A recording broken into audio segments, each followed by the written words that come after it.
Hello, it's immigration attorney Christian Zeller. It's Tuesday, October 6th, 2020, and I'm broadcasting from my home office.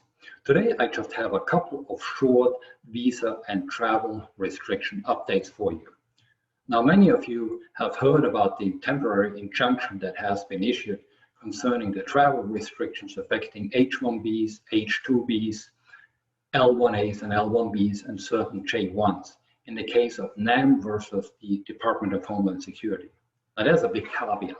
Please note that this injunction only benefits the plaintiffs in this lawsuit.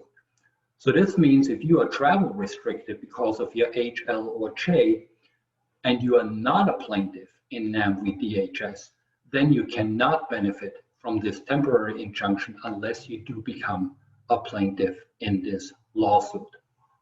Now, in other news, the Department of State has issued updated travel guidance on national interest exceptions for travelers from the 26 Schengen countries, from the United Kingdom, and from Ireland.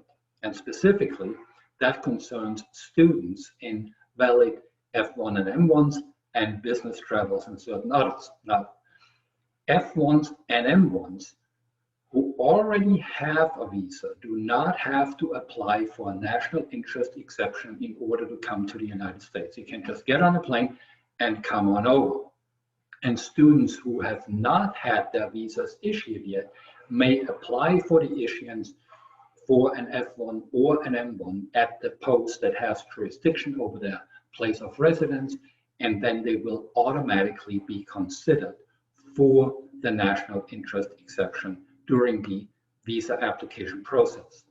Now, if you are a B1 business traveler, an E1 treaty trader, an E2 treaty investor, a J1 student or an academic, or an I visa journalist, and if you already have the requisite visa, or if you are an ESTA holder, and your ESTA is valid and your ESTA has been issued prior to the proclamation dates, then you may qualify to apply for a national interest exception if there is a necessity for you to travel to the United States.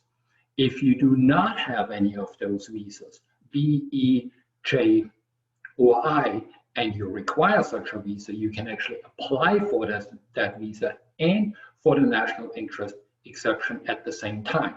For ESTA, that does not apply. Either you have an ESTA or you don't. If you already have the ESTA, you come within the purview of the national interest exception. If you don't have an ESTA at this point, you do not. Now, the Department of State, of course, continues to issue national interest exceptions for other qualified travelers who seek to enter the United States for humanitarian travel, public health, responses, and national security. And that's it. That's your latest update on travel and visa restrictions. Stay tuned for further updates within the week.